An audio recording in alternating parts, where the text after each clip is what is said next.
Mid with the X, GHT. He said, how to market your music. And it made me think about something, about marketing. I never really thought about it like this. And actually, it made me think about what I'm even doing. First and foremost, we need to start with you. You first.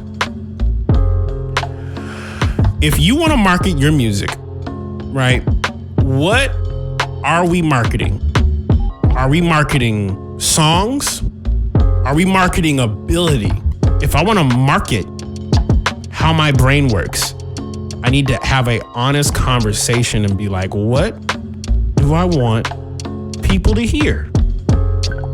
And a simple way of saying it is, I want people to hear my beats. I want people to hear my music. I never really thought about it like this. And actually, it made me think about what I'm even doing. I have to sometimes take a moment to look back at all the beat videos and everything that I've done over the last 4 years. When I started making beats, one of the things that I did not want to do was show my face.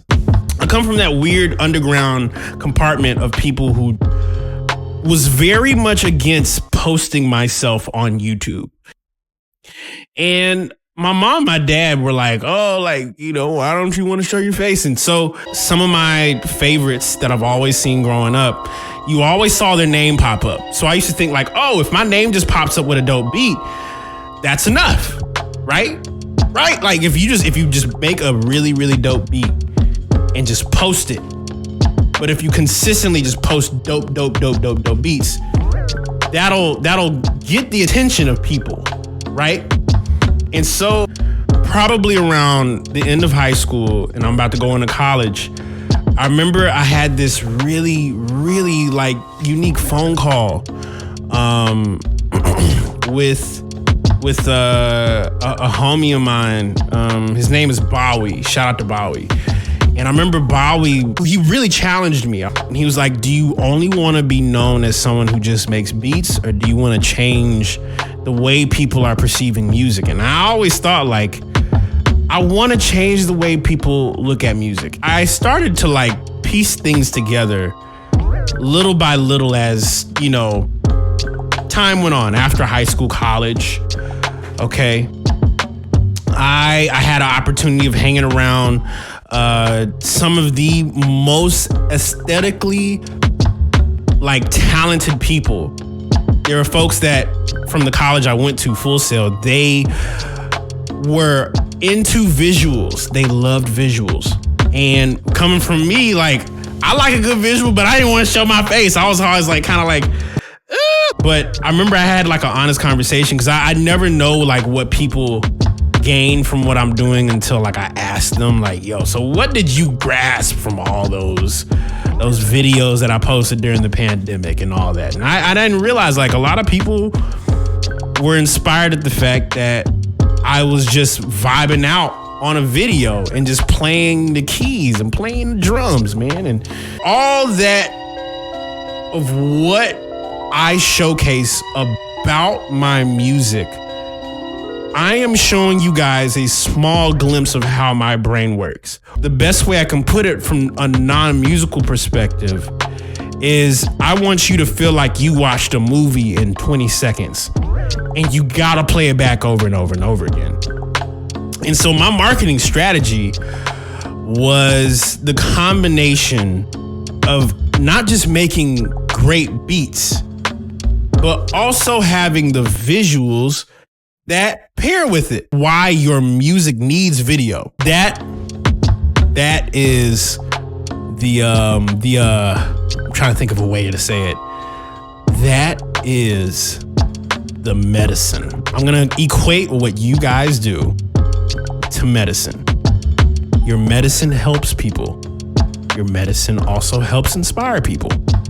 But you also do realize you can't feed medicine to people. Because medicine is the last thing people want to eat. People like sweets. They like things that taste great. They don't like things that don't taste great. And usually the most healthiest things are things that have a combination of both. Like fruit.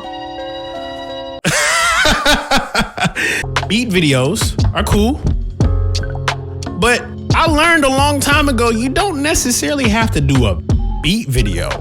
Not everybody got to sit down and do this. You can show your face, or you don't have to. Choice is yours. Blackie Speaks is a good example of someone who created an entire platform talking about other people.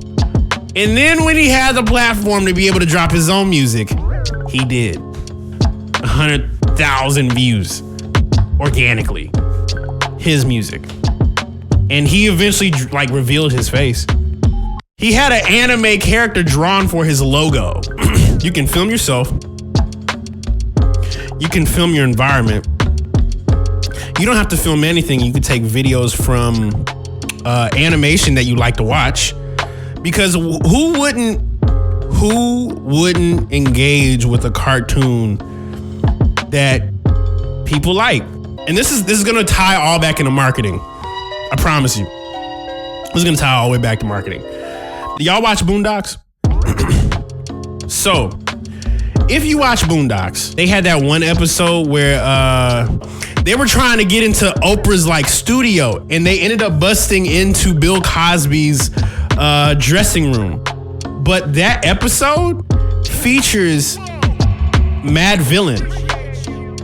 It features Mad Villain playing because Oprah or Bill Cosby had a security guard that was like Mr. Wushu. You know what I'm saying? He had the afro and everything. But there was a moment in the show where Huey's about to fight his security guard, but they played Mad Villain to connect those two parts together. So not only did they bring anime, okay, not only did they bring Bushido Brown, yeah, that's him. Not only did they bring anime, and not only did they take anime and make it black, but they took anime, made it black, and put Mad Villain on it. People are gonna lose their minds with anime, a Bushido Brown, and Mad Villain. Imagine going to school the next day. Hey, dog, there was this scene, dude, where Huey started fighting, and it was just this crazy hip-hop scene, and homie was rapping, and I didn't know what the song was, but I was so in it. The fact that I came to school and told my friends, that, my friend, is what I like to call marketing. Marketing is when two people or one person experiences something. They see it, it's so good, or something has evolved in the way they're thinking about it. And it was so dope that they had to go and tell their friends. And then their friends, you convince their friends to tell their friends. And then the friends tell other friends. Before you know it, you got about 15 or 20 people that are all watching Boondocks next episode, Friday night. How do we apply this to music? How do we apply this to our careers? We have to apply marketing our music like we are giving people the best experience. Think about that feeling you had when you watched that Boondocks episode of Bushido Brown. I can recall all of the best music that I heard in my lifetime coming from Cartoon Network and Adult Swim. Adult Swim and Cartoon Network was the number one place to not only just get dope cartoons, but you're gonna hear something you've never heard before. That's how Flying Lotus got his in, okay? Flying Lotus, everybody knew that was his track when they were talking about the Luther. There's one night I saw it, and they had a little blip on saying yeah, you think you got some beats, huh? Think you got some tracks, send them over. And then they put the address on there, and I didn't really think much of it. I was like, they don't want to hear my shit. But my mom was the one, she said, look, you put it together, I'll send it out. It seemed like the next week I got an email asking for a track list, and they were playing stuff on the TV, man. And the first thing they played, they made a promo for the Boondocks around one of my tracks. It just, it blew me away, man. The only TV you watch. If it's not one thing that puts your music in front of a bunch of people, what you need is to tell the right people, the people who believe in what you're doing, the people who are listening to what you're doing, the people who take a moment and like your video, if you post it, the people who go and take a moment to listen to what you make, those are the people you need to target. See what they like. Do they also make music too? You can take a moment to build a connection. And that's why I've been saying connections are so important, because unless you have a connection with people, you can't market anything. You can't tell nobody about something, because someone's going to tell somebody about something that they like. That's just the way humans work, bro. That's just the way it works. So, yeah, how to market your music. It's you first. You, the person. You're important. And what you offer and what skill and what thing that you possess that you want to be able to show people is your music.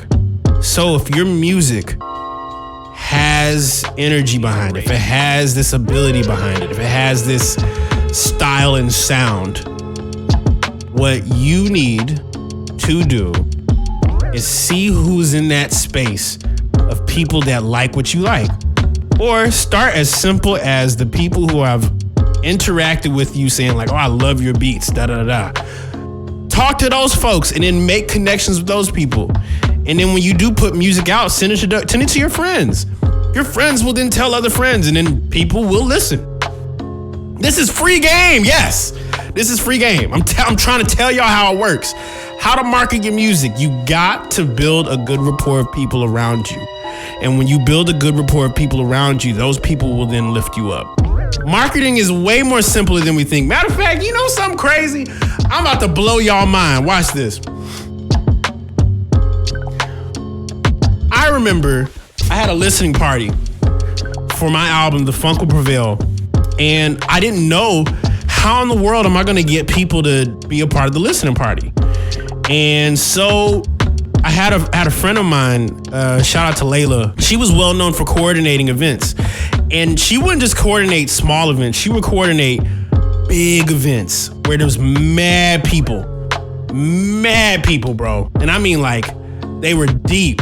Every time they had an event, it was probably over like 200, 300 people off top, just pulling up. In the community of Gainesville, I remember I had like this whole list of people that if you wanted to join the listening party, you had to fill out this form. And so I had my team basically organize the whole form, and I had Layla help coordinate it, and she was really dope to work with on coordinating it. And before you know it, we had about 100 people who were on the list that signed up to come to the listening party. Now, what was trippy for me was like, I didn't think I could be able to get people to come to something that I'm doing. And I was just something that this goes back to like being like this in my career. Like, I'm just but if you do invite people, you want people to come, especially if you're doing something that's like very important to you. And that album was very important to me. And all my friends came, all my buddies came, everybody came to that event. And not only did they come to the event, they were the first ones to listen to the album. They were the first ones also reacting to it. So what y'all saw in that video was me watching their reactions to the album. And I wanted to see how everybody would react to the album. And it was perfect. After the event, I asked her, I was like, so how did y'all, and there was actually more people that came after we played the album the first time. We decided to play the entire project on speakers because it was after hours, we could do whatever we want. And I asked her, I was like, how did you get all these people to come on top of the people that I invited? And you know what she said? She was like,